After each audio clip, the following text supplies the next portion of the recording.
Welcome to the Ref Room, hockey talk for referees, coaches, players, and fans. Broadcasting live on Facebook, YouTube, and Twitch. With your hosts, Scott Smokin' Sills and Brad Baumrock. Live. The Ref Room starts right now.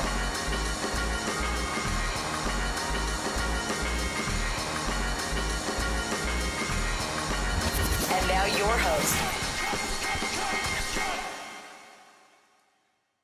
Oh yeah, it is the Ref Room. It is Monday. I am Scott Smokin' Sills, joined by the referee in chief himself, my good friend, Mr. Brad Baumrock. What's going on, my friend? How you doing? Not much. I'm just glad this thing's working today. I know. I was about ready to send in my resignation. Yeah. Well, you know, you said 3 weeks. We're still going. We almost weren't. We were almost weren't for 3 weeks. If you tried to That's join where I us draw the last line. week, we got like 4 updates in one day. They did a major revision to the software that we use, and it was a disaster. Normally it's not.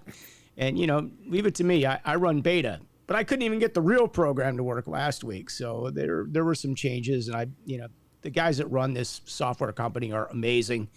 He walked me through it, and there was one checkbox I need to change because we couldn't separate the audio tracks like we normally do. So we're back up, glad to be here. And then, you know, we were off the week before because we got forced like updates as we started the show from like all the computer companies. I mean, it was the weirdest thing. So anyway, glad that's over with.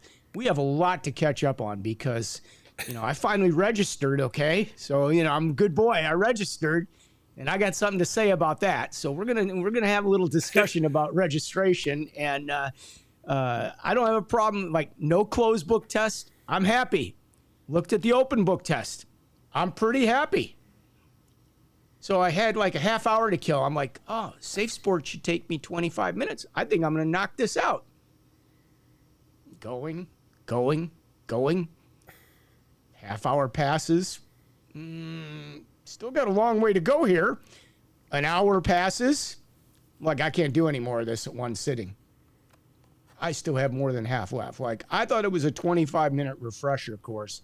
I must have gotten the 3-hour dissertation. I got the Larry Nassar special, okay?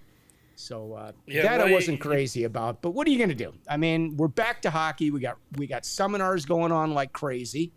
Got to spend some time with my man, Mr. Baumrock, this weekend, which was very cool. Oh, yeah. Yeah, that was fun. And, you know, we had online seminars with a couple of the guys, so it was great to see them. I mean, you know, I feel like hockey's kind of back in action. I feel good about it. You know, reason to get back in shape, all that good stuff. Yeah. So, anyway. Yeah. No, I'm with you. The only thing that I want to point out is we weren't officially off the air last week. Scott did do about a 15-minute video up to where he did not realize he was entirely still live. No, I knew I was live. I just wasn't talking or anything because I was trying to get this thing fixed. I'm like, I got to see if it's working. So I did it later in the evening, and I took it down. But I guess I left one of the streams up. I guess it wasn't ready to come down yet. So, you know, it's got a mind of its own. It was amusing. Yeah, anyway. So a couple things we're going to cover today. We got a lot of stuff we want to talk about. One of the things at the seminars that there was some discussion. I know for some of the younger incoming officials that wanted to find out how to get games. Now, I know there was a parent meeting, but not all the youngsters had parents there. So we'll kind of cover some of that today during the show before we go so that you'll know what to expect and how to get your games and what to do once you get your games. But we have some other stuff that we want to talk about, and you know, why don't you fill them in on that, Brad? Because you had some really good ideas today, so I like this. Where we're going. Let's cover the registration part first. So just remember, everybody that's a level 1, your module's online. Which, if you were an official before and you have a kid maybe doing it, level 1 online modules are completely done at the end of their in-person seminar, wherever they take it throughout the country. That was something that USA Hockey put in order to minimize how much the level 1s had to do, because they're already getting the longest day, so they wanted to minimize that. So if you're a 2, 3, or 4, you'd have to do your in-person seminar or on Zoom, whatever your local has. Then you'll have to do Safe Sport if you're required, a background check if you're required. Safe Sport is due every year, 365 days from when you did it last. That's a big change. The next Hey, thing is your I don't mean background to check interrupt is every you, but 2 years. Yep. I want to ask you about this because how are we going to be notified by USA Hockey? I mean, typically we're registering now, so I get that, okay, no big deal. The youth hockey really hasn't started, doesn't really kick in till almost September or sometime in September. But let's say you don't have to register until November. So let's say, for example, you procrastinate and you go down to October and you finally get your stuff done and you get your crest. But now we come back around next year. You're good till, let's say you finished it in September and now you wait till October. So you're going to have to do it. Somebody's going to have to notify you that you need to get it done because we're not going annual season to season now. So how is that going to work? Have you heard anything from USA Hockey on that? I do not know how the notifications are going to be sent. I do know, I believe last I heard that it's supposed to be printed on your card. And I haven't seen a new card yet. I'll be honest. Okay. I have not done my open book test. It's just one of those things. I got it on my to-do list. I just haven't had the time to sit down and actually hammer it out. So I'll get to mine. But I believe your SafeSport expiration date is supposed to be printed on your card. If not, you can always check your portal. And then SafeSport, I know, when I needed to redo it a couple years ago, because I didn't realize I had to do it, they sent me an email and said, hey, this is a reminder. So, and I don't remember exactly when they sent that to me, but they did send me it because I thought that it was it was good for 2 years, but they had switched companies. So I had to do it again, which, it is what it is. But yeah, that's how that should work out. I'm sure it's a big corporation. I think they can. I think they'll remind you because they're going to want you to take that and get all screened up and all that stuff too. Yeah. So then after that, you have to take your open book test. So we suggest taking the open book test with an open book. That's the best way to do it. And after you take your open book test, I tried mine without the book, okay? Because I feel like I know most of the stuff. So I take mine. We'll see. I'll go back and always review with the book. Always with the book. I'll review. It's a good way to get yourself into the season. It's also a good way to reread some stuff every season. So you do that, and then once your seminar has been processed. So the big thing that a lot of people are noticing is the seminars aren't immediately processed. It could be your local registrar that needs to still submit this, or B, there's just a backlog because, we had 170 or what did I say, 181 or 230? What the heck was it? 200. I think we had 238 go through last week here in Illinois. So that's 238 registrations that are going to USA Hockey. And our registrar is very fast about it. But think about around the country. There's many states, there's a lot of officials. I got to give a shout out to our registrar because he has really been working really hard. So, Anthony, good job, man. I got to tell you, you've been on it. So, if you're watching, kudos to you, okay? Because it's a big job. And, I know you're putting a lot of time and effort into it. So thank you from all of us for that. Oh, yeah. And I'll be the first one to admit, I do a lot of, let me connect the registrar to this because I don't want to mess up and give him the wrong information. That's the biggest thing. He's got it all set. So always contact your registrar. So after that gets in there, you can check your USA Hockey portal. It'll actually tell you if your card and crest have been sent to you. If they haven't been sent to you and it says that you're in person and you're online are both done, okay, now you have to go check. Maybe you missed something. Maybe you didn't, I have no idea, but you'll have to take a look or maybe reach out again. Reach out to your local registrar because the USA Hockey registrar is going to kick you right back to us anyways. It's just going to slow you down and bog them down. Think about all the players and coaches and officials that are registering right now. It's usually like you missed one module, like you did all the modules and you only had 7 completed instead of 8, some crazy little thing like that. So it's usually not a big deal to fix it and get it done. Nope. So that's the big things. But then your local will come around and once you get your card and crest, it depends. Like here we have a couple websites that you can go on and get logged in, but I don't know everybody else. Some people still do it. From what I heard in some areas, they still do it on the phone. Yeah.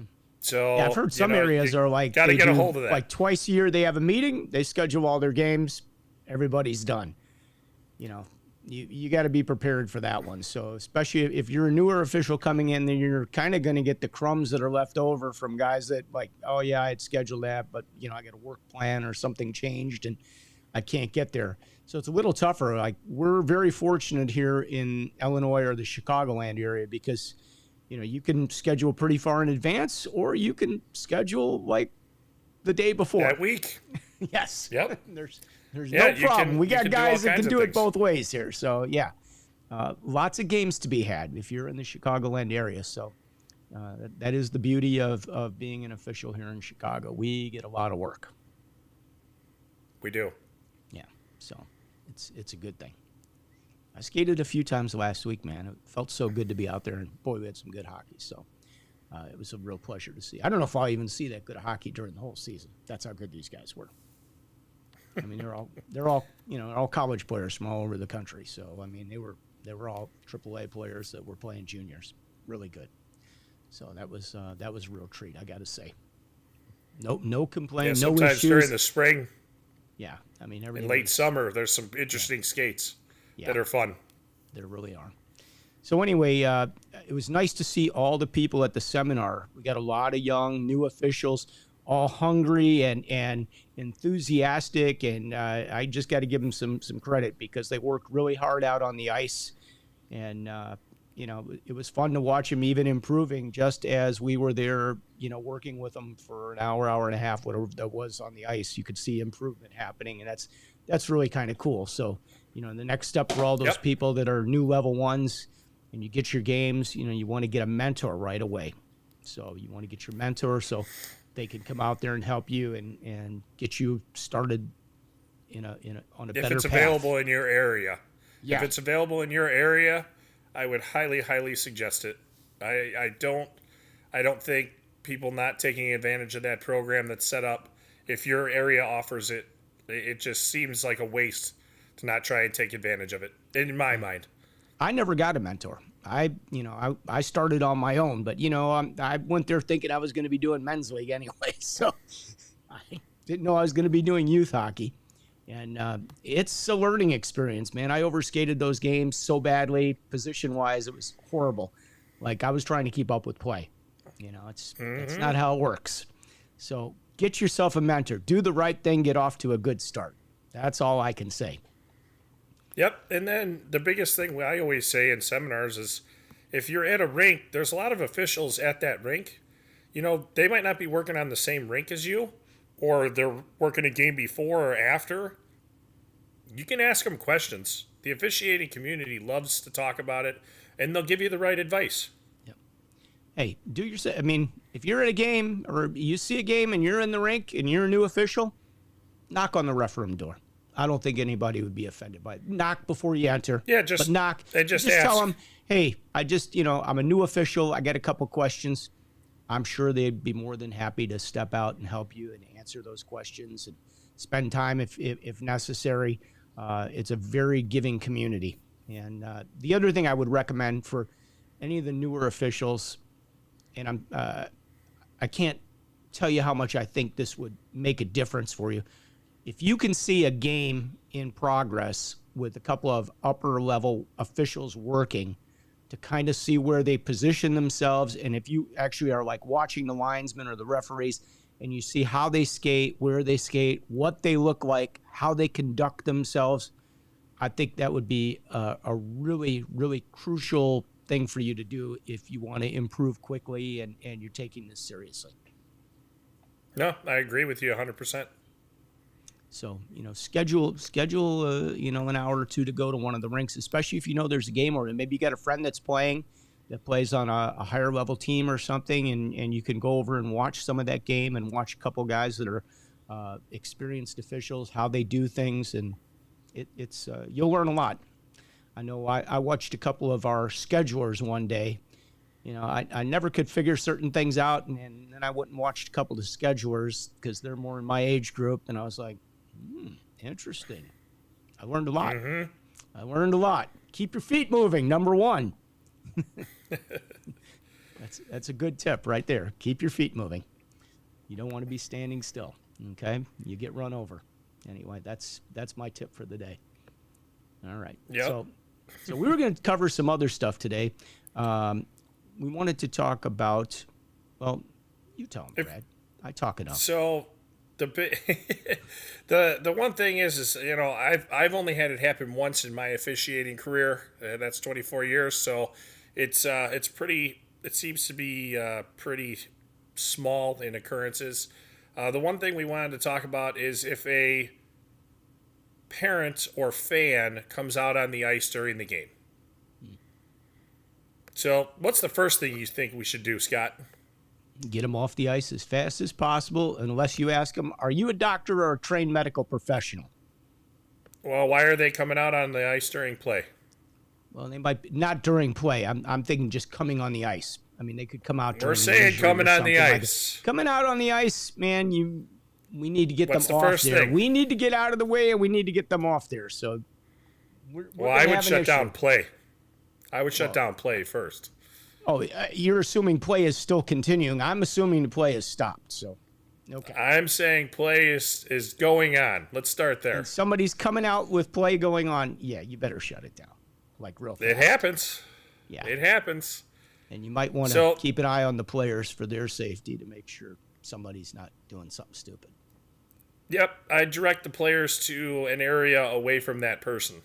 Yeah. Whether it be the benches, whether it be one end of the ice, because they're going to be watching this at the same time, and you don't know what this person's capable of, and keep your distance from them. I understand that we want to get them off the ice. You know what? They're more than likely a coach's parent, a kid's parent. They will go over there and assist getting them off the ice. Yeah. You don't need to put yourself in that situation unless you are absolutely 100%. You have to be involved in that situation. But you can definitely do it from your distance. Hit the whistle. Tell them to get off the ice. That way everybody in the building knows that you're trying to get them to leave. Yeah. And trust me, other fans if the may come cameras help weren't you. rolling, they're rolling now. They're looking for a YouTube video. Yep, everybody's They got got a it. viral video coming. So that would be my biggest thing. Now, if it's during a stoppage, okay, and there's no apparent injury, whatever, and they come out on the ice, same thing. Hit the whistle. Get the players away from whoever this crazy person is, and keep your distance and try to get them off the ice without having to, go over there. If there's an injury, usually it's during an injury that you're going to have somebody try to come on the ice. Yep, and during an injury, if they don't tell you that they're a doctor or a nurse practitioner, I get it. They're still doctors as well. Make sure you can at least identify that this person has some sort of medical training, EMS, firefighter. Yeah, you can let them out on the ice. Let them go take care of that player if they are there and they're able to assist. But if it's that's just what they the do in an parent coming airplane. out there, keep them off the ice. They should not, because somebody could fall and crack their head over. The parent, in good intentions, coming out there, I understand. But if they slip and fall, you're going to end up calling you're for delaying the second game ambulance. too. Yeah. Yep, and then you're right, exactly. So you don't want to have them hurt. At least the players have somewhat of protection. They're wearing a helmet. They're wearing pads. Well, the parents are just coming out there. It's like they're in high heels and leather soles, and it's not a good idea. Yeah, I think they had. I think one of the rinks downtown, I'm not going to say which rink, but, in the downtown area, had some lady come out, and she had heels on. Don't ask me how or why she came out there, but she went down, and I don't think anything good came from it. So, oh well, yep. It happens. But yeah, get them out there, and then if you do have a player that's down for a long, a decent amount of time, and you need to notify EMS, okay? If you have your phone there, call EMS. I know that sounds crazy, but I do remember hearing once that the officials knew and neither of them called EMS and nobody else did. So this player was down on the ice for 10 minutes and nobody called and they all thought everybody else was calling. Make sure that somebody calls. Yeah. if you need the scorekeep, EMS. get the scorekeeper right away. Usually it's a lot of times it's a parent or a professional scorekeeper. They've got a phone. Tell them to dial it up right away. And if they don't have it, fine. Start yelling into the stands to get somebody to call. That's good advice. And now, if you do have a player down, okay, here's the time now. If mom or dad want to come on the ice, yes, just identify who they are. Have a coach verify it, which they're normally going to right away anyways. But, just verify that you know who this person is. And then you can let them go out there. But, if you're bringing a mom or dad out there, try to escort them out there so they don't slip and fall. I mean, seriously, like if you're at that point, like it's a serious injury and you need to get somebody. If somebody got the wind knocked out of them, you don't need a parent coming out there. Mm-hmm. I mean, I agree with you. I'm sorry. Like your kid's going to be okay. He's all the limbs are working, everything's moving. He's just a little uncomfortable right now. So, give it a second before you panic. I had a dad back many years ago. It was high glass at this rink. I don't even know how he got over this glass. He got over the glass. I've seen videos For of a stuff Mike like kid that before. that had like the wind knocked out of him. Like, what are you doing, dude? I mean, he ninja right over the top of the glass. I don't know how he did it. Anyway. Yeah. Fight or flight kicks in on parents when their kid is injured. Yeah, for sure. So, but with that, the other thing is once you do call EMS, when EMS gets there, okay, you're already on the rink. You're waiting for play to start. Everybody's calm. Figure out a way for EMS to get out on the ice if you can. Yeah. I know that sounds crazy, but a lot of the rinks, like the employees, sometimes aren't prepared for it. After they get there, you want to get them up and off the ice and out of play so that you guys can start again and so that they can attend to that player. There are also some rinks that are not easy even for EMS to get into, okay? They may have a garage. I know some of the rinks downtown have a garage. The garage door is not open. Perhaps the front door is locked for security reasons. It's a late night game or something. You just don't know. I mean, there are times when these doors don't open. Make them aware so that they can be prepared and that there's a game plan that when they arrive, this is the way they're coming in. This is the best plan of attack. Because, it's going to take them a couple minutes to get there. They get there pretty quickly, but it's still going to take a few minutes. So, get your ducks in a row. Yeah. And then the other thing is, too, when you are doing this, you might have an injury that involves blood. Okay? If you have a significant amount of blood on the ice, you're going to have to get that cleaned up. So, in order to keep the game going and to keep yourself going, in order to, all of that, keep the rink on time, talk with the Zamboni person or the rink director or whatever you want to call them and say, hey, we're going to need this cleaned up. Are you ready? Because I've been in a place once that had blood on the ice, and they were like, oh, well, we don't even have it filled. Okay. See you in 10 minutes. So now you're standing there for 10 minutes. You're delaying the game longer when you could have already, had this problem worked out so that when they get the player off the ice, they can clean it up. Let's go back because you make a very good point there, and that's a really serious situation. But let's talk about blood in general. I mean, a player gets a bloody nose, gets a puck in the mouth or something, or takes a puck somewhere and he's got blood. Let's talk about the procedure with that player because I think that might be a little bit more common than fortunately, than the tragic situation where we need to get the Zamboni out there.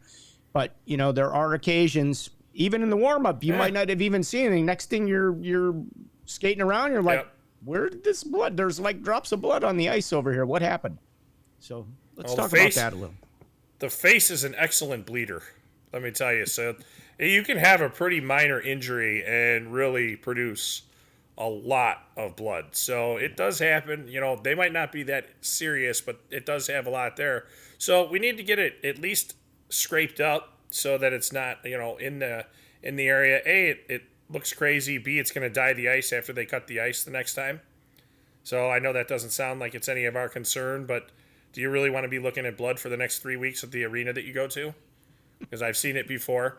Get it scraped up, get it cleaned off, get a shovel, pull that snow off the ice, clean it up as best as you can, and continue to go. When you do have a player, though, that is injured, they do have to clean off their uniform as well. So after they get it cleaned up, if it's all over their jersey or all over their pants or whatever, they have to get that cleaned off before they can participate and play again. Now, what do you consider reasonable for decontamination in that situation? Washing it, trying to get some of it, or is it like diluted? Are we good to go, or do they really have to get the uniform off completely? Mine's you're at least washing it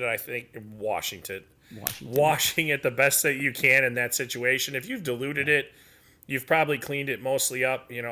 I'm going to use my better judgment on it. I think everybody can make a pretty fair assumption. You don't want anything open, bleeding, and you don't want it to where it could then transfer somehow later if at the best that you could. Yep. So, but I know like a lot of... If the player's got an open cut, it needs to be covered. Yeah, and, a lot of the rinks have like, disinfecting spray. Yeah. Just, they could spray it and keep on going. Lysol goes a long way in life. A lot of places have rubbing alcohol. You can pull it right off with rubbing alcohol or hydrogen peroxide. Yep. Those both clean it. They're both good. You're good to go. Yep. But I think most players that are pretty well covered, they're going to end up leaving anyways. I don't know about that. I'm going to disagree with that. I think a lot of these guys realize it's hockey and they want to keep playing and they don't care. They're there for the duration. Some of them go. Usually if it's like teeth, if it's teeth, they'll usually leave. If they got a puck in the mouth or a puck in the face, they're usually out of there. But if it's just like a bloody nose or something like that, I think a lot of them want to just stuff cotton in there or some, a gauze pad and kind of keep going. So I've seen both. Sorry, I will give you a tip for a busted nose or a bloody nose. Feminine products, and they normally have them at the rink. And you can stick them up there, and they're excellent. There you go. There's the ref room tip of the week, ladies and gentlemen, from the referee-in-chief himself. I've done it. I had a broken nose, and I did it. Yeah. And it is what it is. True. You just got to make it through. Yep. Yeah. Our guys are tough, man. They don't take 3 weeks off for a hangnail like some of the sports. Oh, yeah. No, not at all. Got a hangnail. I got to sit for 3 weeks. That ever nagging turf toe. Yeah, exactly. I don't even know what turf toe is, but I do hear it's very, actually like really painful. So maybe I'm a little, but we get lace bite. I mean, I would think it's kind of the same thing. I don't know. I think it's a little different. That's just I think turf toe has something to do with like a tendon, but I'm not a doctor, so. But and you don't pretend to play one on the Ref Room show either. No, and I don't want to. So. All right. What about, occasionally this happens. This has happened a few times in my career. I'm sure a few times in yours. It does happen. It doesn't happen a lot. We get broken glass. One of the panes of glass breaks during a game. Let's talk about the procedure for that. What's the first thing you should do? Stop play. There you go. I just want to make sure. Whatever we got going on, stop play. Stop play. Stop play, and then get you the got to players get it away cleaned from up. it. Yeah, especially if there's like a player in it. I know that sounds crazy, but it does happen where they get checked into it and it'll fall on top of them. Try to stop them real quick though. And, take if it fell into the back of their jersey, try and take their jersey and pop out whatever's in there. It breaks into the safety cubes, but you can still get cut from it. And not only that, you don't want it going all over the ice because you're going to have to get it cleaned up. So, once you get them away and they're safe, again, direct the players to someplace safe. It's always about safety. And, don't go over there and start picking it up with your hands. No. I saw a ref do this once, and I was like, what are you doing? Heavens, no. There's so much in it. Like, you need to get the Zamboni driver to come over with a couple shovels, get the stuff in the area, and then they've got to come out on the ice, okay? They have got to come out and clean that ice. No ifs, ands, or buts about that. And then, now we got to decide how much time do we have, because what is the schedule of the rink in terms of do they have an extra piece of glass? Do they have a piece of plywood that they're going to put in there? What's their contingency plan? And then, you have to have that glass replaced. Yes, can't play without it. Replaced with something solid. So it can't, it can't be orange, snow fencing that you see on the highway. Okay, it can't be that. It has to be something substantial that creates that surface again, because some of the rinks, it might be a foot away from where there's a concrete wall, or there's, they have the glass there to keep the puck into play, but it's also, safety. Okay, then guys are getting checked into it, and you got an open piece of glass. Well, now there's a new edge created there. Plus, we already got a going couple over on the the top of benches. the board. It's like getting hit over the boards, at the bench. It's not going to be good. It's painful. Yep.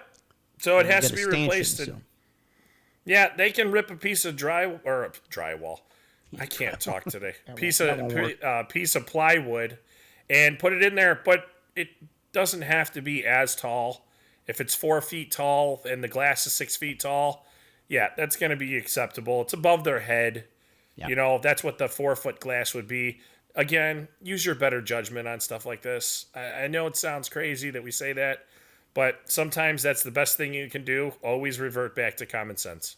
Yeah, and you're going to have to talk to the rink, because the rink may be in a position where, hey, this is the last game of the day. We're going to finish the game, even if it takes 45 minutes or an hour to clean this and fix it, and that's not uncommon.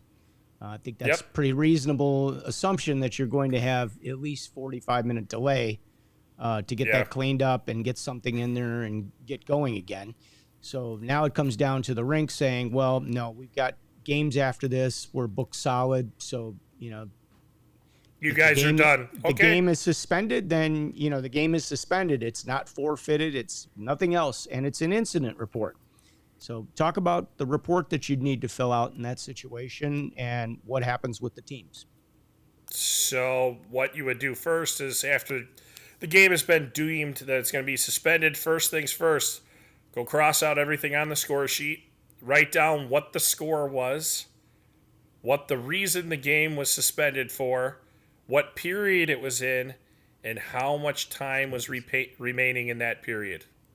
Right. So that game can be picked up by, another group of officials when they come in, and they should be able to restart it right from there and finish that contest for them if it's needed. Yeah. So that's great advice right there. Okay. Mm-hmm. All right, some good stuff. Very good. Yeah. There's a couple comments. One was this out of state guest speaker. No. I know what post was out there. They were not a speaker. They were actually there for their nephew's referee seminar, but they used to ref, so they put it up there and tagged some of our local officials to get a rise out of them, I think, just to see if they'd be like, "What is this?"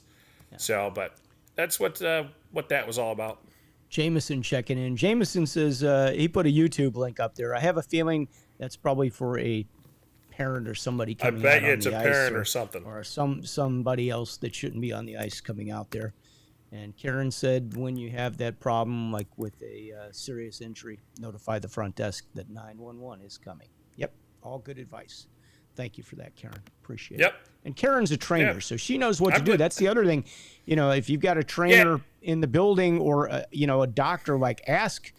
We have a lot of very high-profile people that are at these games. It could be another referee that's a doctor. We had a situation where one of our referees was a doctor and went up into the stands to help when something happened off the ice surface. So you just never know who's in the building, and, it helps to ask. And if it's a double rink, send somebody into the other rink and try to see if you've got somebody in that rink. I mean, there's a good chance there's somebody that has some kind of medical training that could possibly come assist for a few minutes until the paramedics arrive or can help them with what's going on. Yeah, and the one thing with trainers, which we forgot to both mention, if you have a trainer getting on the ice, offer to escort them across the ice. They are not hostile at all to you throughout the game. They're there. You don't have to go to the other end of the building when they come out. Karen comes out. We're coming over to help. We're not running away. Yep. Always. So, I think that was some good little topics that they're unusual. We don't talk about them a lot, but with the season rolling up, they got to be in everybody's mind. Yep. So I think they're pretty good. And for the newer officials, if you're wondering, well, why do you guys go to the other end of the ice? Or if you have a hostile coach coming on the ice, why are you going to the other end of the ice? Well, it's a little more challenging for them to get to us. That's number one. That's kind of obvious. But the second thing is, now we have Live Barn, we have videotape, we have all this. If the coach is coming after you, well, we have video. We got we got viral video. Okay, we got video.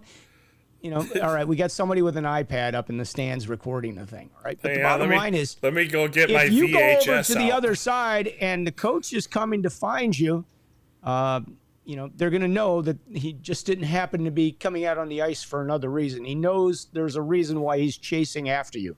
So, again, video tells a lot. So if you see the video and, you see the referee is down at the other end of the building and the coach is making a beeline to the referee, but the player's it wasn't just to, to ask him if he needed a stick of gum to continue. So more than likely, no. But, hey, yes. You never know.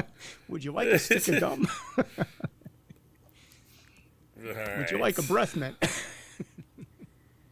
Right. I would definitely take the gum, especially if I didn't have any. I'll be the first one to admit that. Yeah.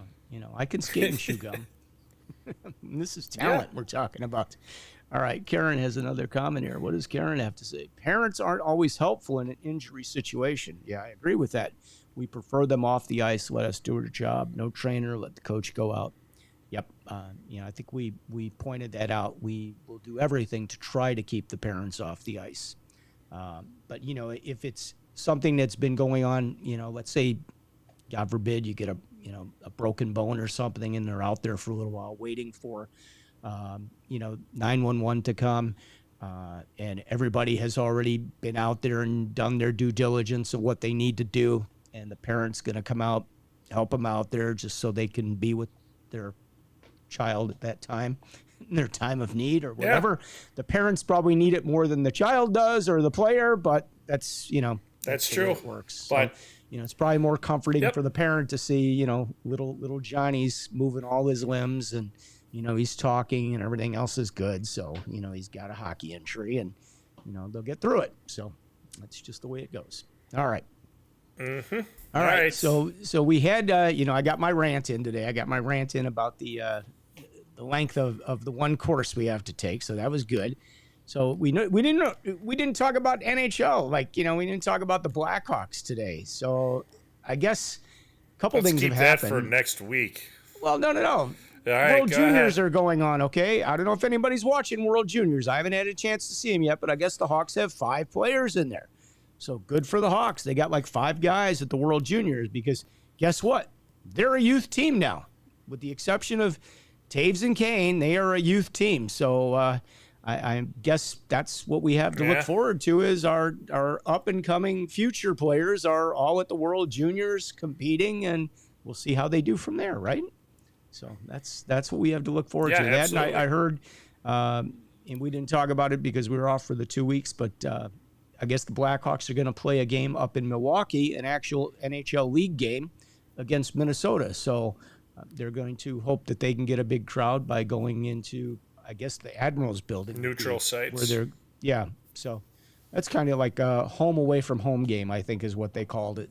Something of that nature. And it makes sense. They're bringing Minnesota in. So I think, some people from Minnesota could easily come down to that game. So it's kind of cool, a little neutral site game.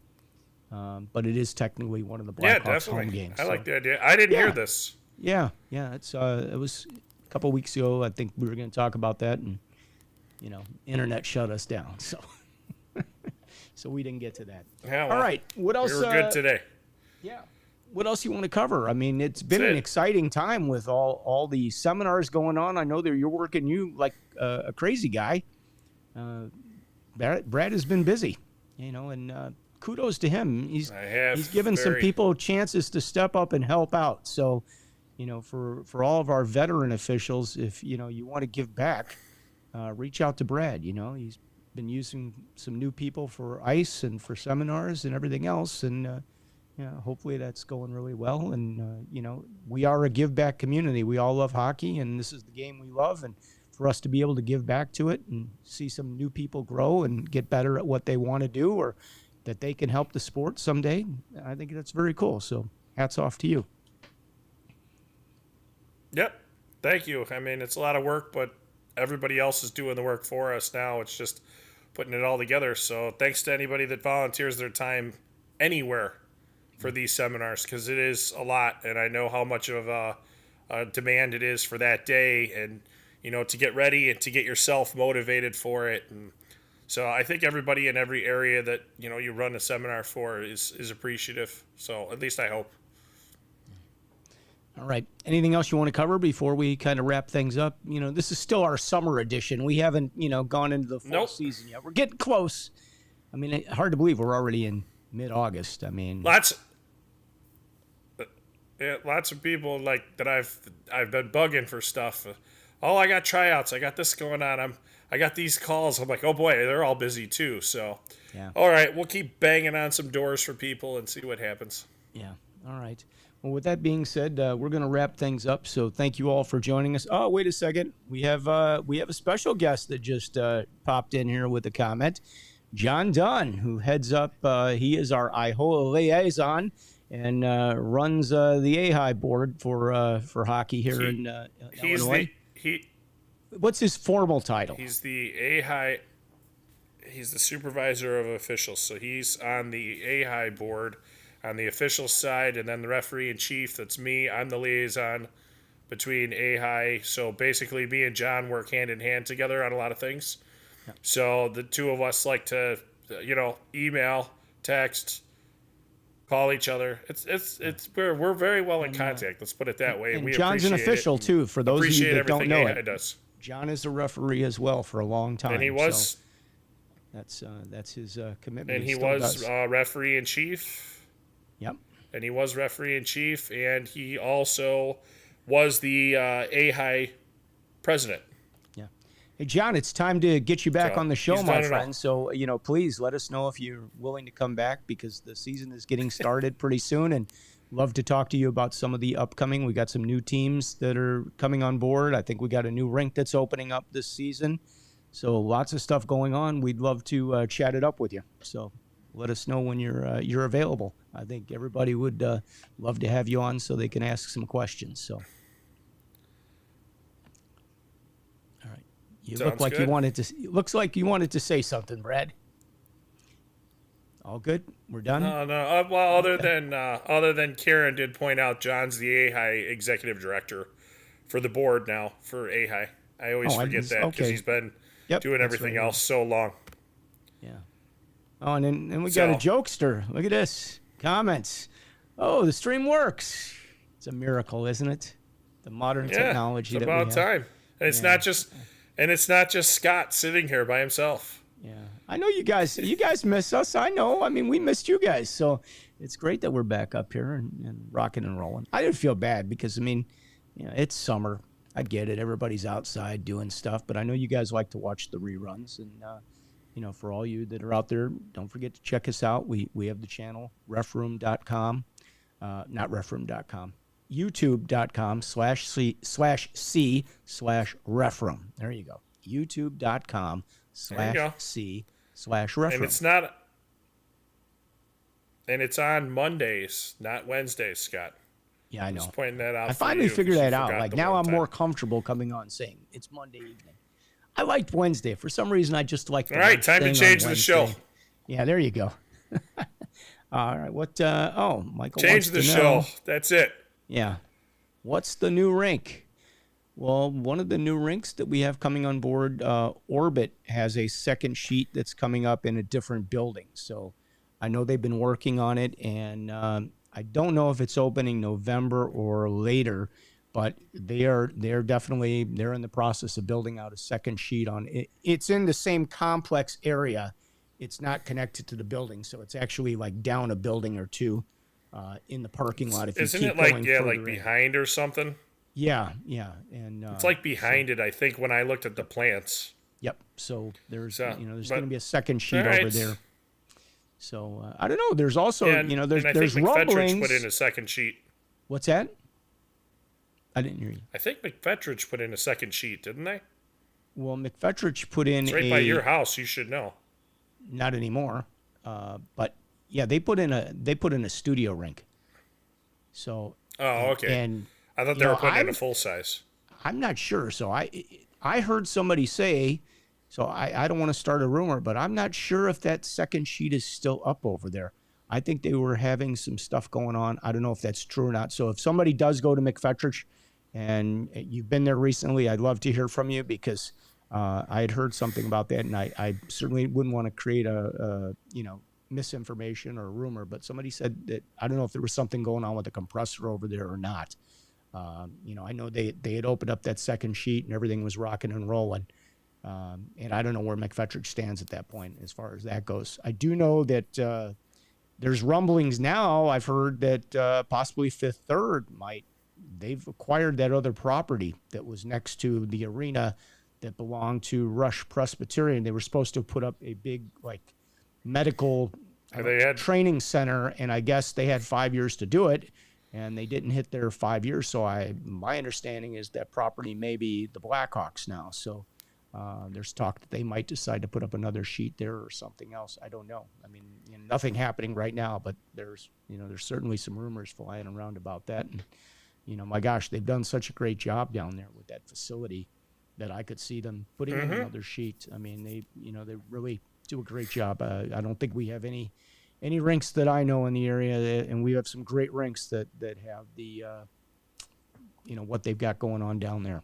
Pretty cool. I mean, we're really lucky. I mean, we've gotten a lot of new rinks. That Glenview facility, if you haven't been there, amazing. They've got 3 sheets of ice. One is a studio, 2 full sheets. Really beautiful. Evanston's new facility, amazing, 2 sheets.